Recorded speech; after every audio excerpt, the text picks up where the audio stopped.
Good morning students. आज हम atomic structure जो है चैप्टर पढ़ेंगे। उसके अंदर सबसे पहला टॉपिक हमारे पास आ जाता है डी ब्रोगली प्रिंसिपल। तो ये डी ब्रोगली प्रिंसिपल क्या है?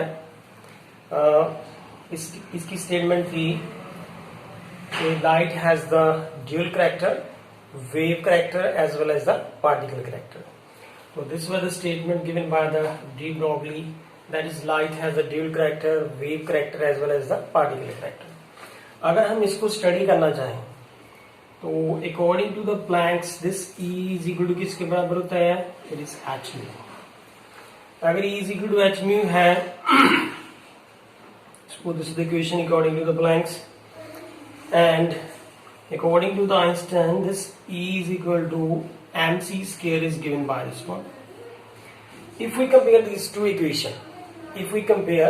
equations, the left hand side are the same, right hand side भी same होनी चाहिए।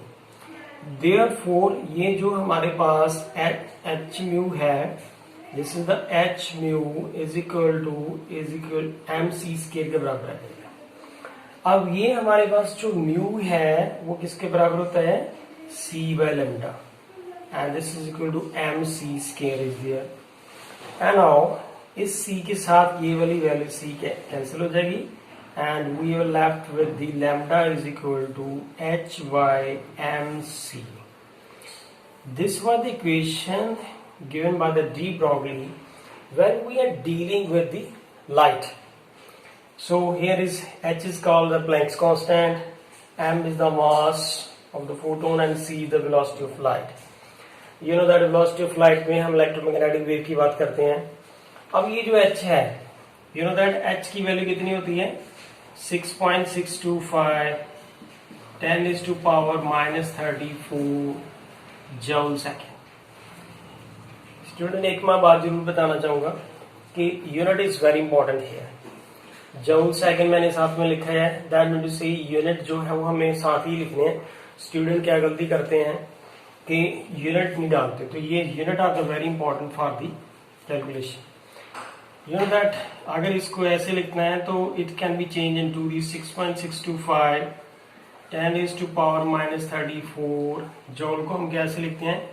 Kilogram metre square second square inverse, और ये सेकंड तो साथ में है ही है, this one is here. So therefore it will become 6.625 10 is to power minus 34 kilogram metre square and second inverse. क्योंकि ये सेकंड की यहाँ पे प्लस वैल्यू होगी, ये माइनस में है, तो it will be the second inverse. तो this is the value of the Planck's constant here.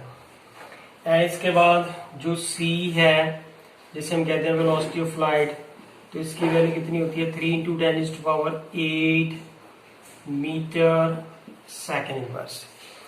This is for when we are dealing with the light. So de Broglie ने ये light के लिए एप्लीकेबल बताया था। अगर हम इसको मैटर वेव के लिए देखें, फॉर एग्जांपल इलेक्ट्रॉन की बात करते हैं, जब मटेरियल ऑब्जेक्ट की बात करते हैं, तो उस केस में क्या हो जाता है कि this c is called the velocity of light. Then if we deal with the material object, then it is replaced by h by m and it's v. c is replaced by the v because c is the velocity of light, v is the velocity of the material object, like electron है, proton है, कुछ भी है, उसके material object की जो है velocity होती है। So therefore this c is replaced by the v. So therefore this is called the de Broglie principle for the material object. अब हमारे पास यहाँ पे एक डिस्कशन जरूरी है कि जो de Broglie प्रिंसिपल है इसका हमारी लाइफ में क्या सिग्निफिकेंस है। तो सिग्निफिकेंस क्या होता है कि लाइक सी से दैट उसको सॉल्व करने के लिए यहाँ पे देखें,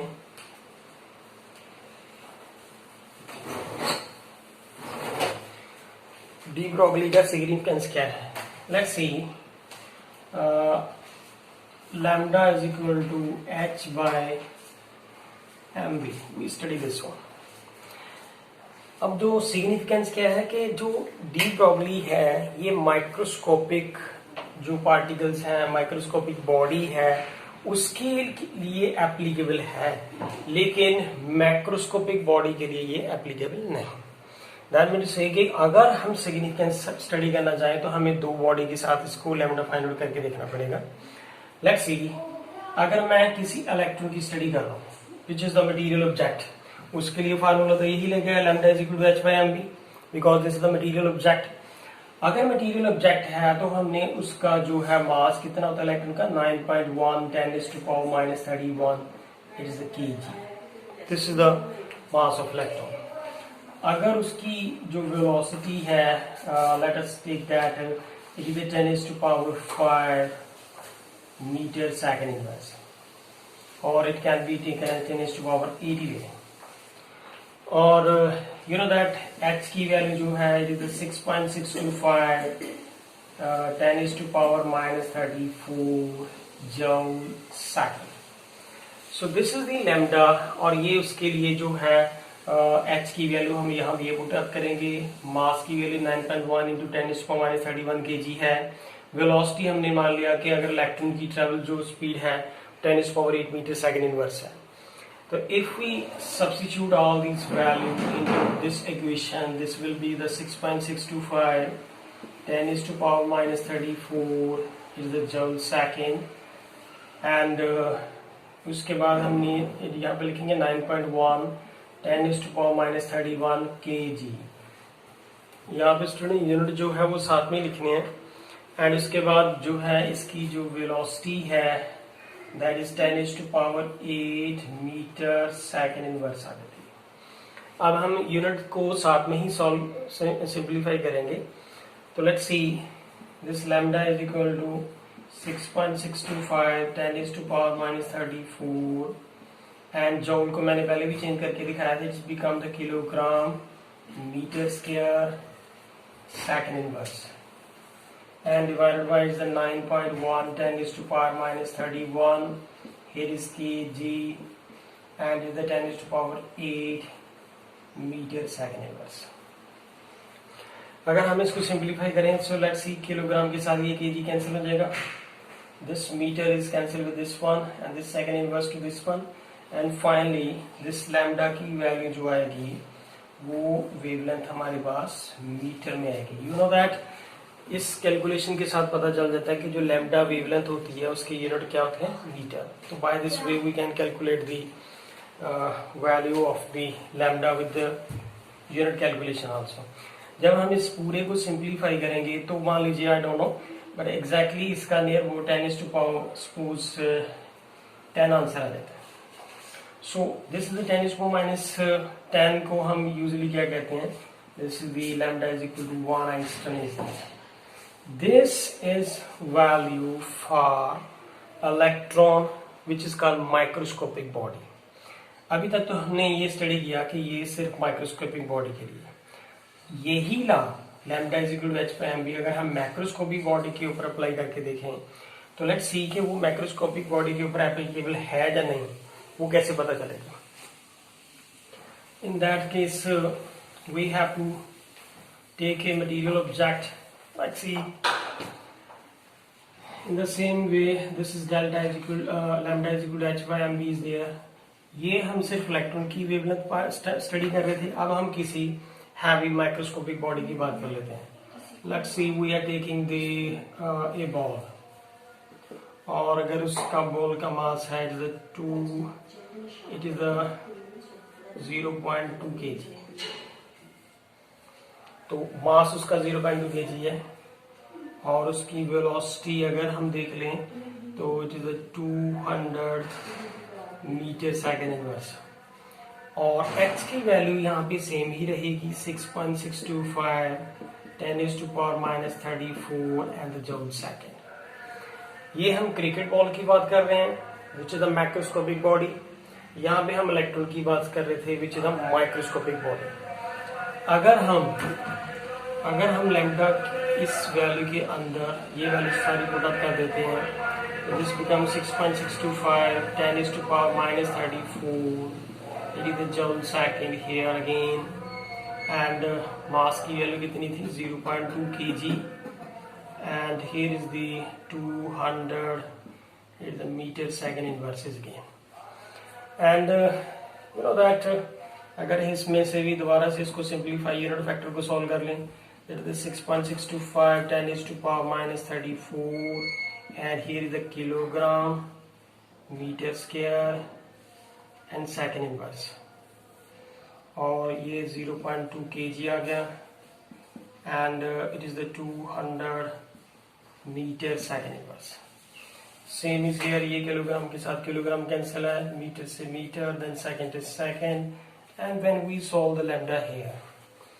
तो it will be nearly when you will simplify it is the 10 is to power minus 30 की near about आएगा it can be 10 is to power minus 31 32 like that exactly उसके साथ जो यूनिट आ रहे हैं this is meter now D Broglie ने significance जो दिया था उसमें सिग्निफिकेंस में भी ये पता चल जाता है कि अगर मैक्रोस्कोपिक बॉडी लेते हैं तो उसकी लैम्डा की वैल्यू आ रही है 10 is to power minus 30 metre और अगर हम माइक्रोस्कोपिक बॉडी लेते हैं तो that is lambda is 10 is to power minus 10 सो जो 10 is to power minus 10 value है दैट इज मेयरेबल उसको हम मेयर कर सकते हैं लेकिन 10 is to power minus 30 is so much negligible wavelength which cannot be measured so therefore जो de Broglie है वो सिर्फ ये जो लॉ है वो सिर्फ मैक्रोस्कोपिक बॉडी के लिए एप्लीकेबल है मैक्रो के लिए नहीं क्योंकि मैक्रो की हम इतनी शॉर्ट वेवलेंथ को प्रैक्टिकली मेयर नहीं कर सकते so therefore this is the about the significance of the de Broglie principle इसके बाद नया टॉपिक है हमारे पास कि what is the angular momentum and other things are given here let's see de Broglie equation and angular momentum de Broglie equation and the angular momentum में देखिए usually हम ये कहते हैं कि हमारे पास यहाँ पे एक न्यूक्लियस है and orbit is here and orbit is here first shell में 2 इलेक्ट्रॉन होते हैं and then the 8 electron are there is 1 2 3 4 5 6 7 and 8 is there usually this orbit के अंदर जो है इलेक्ट्रॉन रिवॉल्व करता है into a circular orbit but अभी जो हमने प्रिंसिपल पढ़ा है डी ब्रोगली प्रिंसिपल उसमें हम इलेक्ट्रॉन की बात कर रहे थे कि इलेक्ट्रॉन जो है उसके पास वेव करेक्टर है डी करेक्टर है तो वेव करेक्टर भी है अगर उसके पास ये वेव करेक्टर है दैट मीन टू सी ये जो इलेक्ट्रॉन है that is travelling like a wave it is travelling like a wave here that is not in a circular path because according to the de Broglie हमने अभी यही पढ़ा है कि ये जो डी ब्रोगली है उसके अकॉर्डिंगली इलेक्ट्रॉन की भी वेव करेक्टर है दैट मीन टू से जो यहाँ पे इलेक्ट्रॉन इस सेकंड में भी होंगे तो जो इलेक्ट्रॉन्स हैं उसकी जो ये है रेवोल्यूशन वो वेव फॉर्म में होती है सो देयरफॉर इस टॉपिक में हम ये पढ़ेंगे कि जो de Broglie equation can be explain successfully according to the Bohr's postulate that is angular momentum of the electron. If you recall the Bohr model, that is angular momentum of electron moving in a particular orbit is quantized. That is mvr जो है that is sorry this is the 2 pi r is equal to here is n lambda and you know that यहाँ से हम lambda की value calculate कर सकते हैं which is the 2 pi R and divided by here is the N तो ये value तो हमें यहाँ से पता चलेगी अगर हम अभी हम पढ़ के हटे हैं कि जो डी ब्रोगली किसके बराबर है this lambda is equal to किसके बराबर होता है एच बाय एम वी तो देयरफॉर अब हम इन दोनों इक्वेशन को कंपेयर कर लेंगे because left hand side are the same the right hand भी सेम होनी चाहिए so therefore here with the h by mv will be equal to the 2 pi r divided by n so therefore जो हमारे पास mvr will be equal to the nh divided by 2 pi So this is called the angular momentum of the electron, which is equal to the mvr divided by nh divided by 2 pi.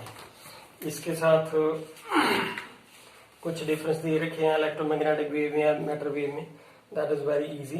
तो इसके बाद एक numerical में solve करके दिखाता हूँ. Like numerical की statement है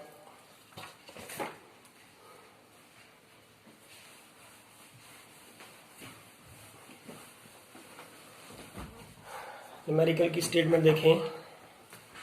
Calculate the de Broglie wavelength of electron moving with velocity 10 to the power 8 centimeter second inverse. Mass of electron जो है वो गिवन है. दैट इज वो वेलोसिटी की बात कह रहे हैं कि वेलोसिटी कितनी है 10 to the power 8 and it is centimeter. Suppose it is the meter second inverse is given. And जो मास है that is 9.1 into 10 to the power minus 31 kg. और इसके साथ जो है हम h की वैल्यू जो है वो हमें पता ही होती है 6.625 10 to the power minus 34 and the joule second. तो यहाँ पे लैम्डा की वैल्यू जो है वो h/mv होती है. तो therefore this lambda is equal to h की value 6.625 10 to the power minus 34 and joule second is there, and mass है 9.1 into 10 to the power minus 31 kg and 10 to the power 8 and meter second inverse. Simply अगर हम इसको solve करेंगे तो 6.625 10 to the power minus 34 it will be the kilogram meter square second inverse, and here is the 9.1 10 to the power minus 31 kg and 10 to the power 8 meter second inverse. So simplify it, this kilogram to kilogram and meter से meter cancel, and this one when we simplify it, तो simplify करके जो हमारे पास इसका answer आ जाता है that is the 2.27. here is the 7.27 10 is to power minus इसकी 10 value आएगी 10 metre. So that mean to से ये जो लैम्डा है हमारे पास वो कितनी आ गई 7.27 एंगस्ट्रम. इसी तरह से और भी जो न्यूमेरिकल गिवन है उसको हम सिंप्लीफाई करेंगे. But main thing is that के जो हमारे पास यूनिट फैक्टर हैं इनको फार्मूले में पुट अप करके ही सॉल्व करना है. यूजुअली स्टूडेंट क्या करते हैं कि ये जो यूनिट फैक्टर है वो तो लिखते नहीं है, तो बाद में अपनी मर्जी से ये कह देंगे जी ये आंसर मीटर में आ गया. तो we have to put up all this value and then cancel. जितने यूनिट कैंसिल होते हैं what is left that unit, not कि आप अपनी मर्जी से लैम्डा की यूनिट ले दें. तो we have to substitute the unit value when we are solving the numerical. इसके ऊपर ज़्यादा एम्फेसिस देना है. Thank you.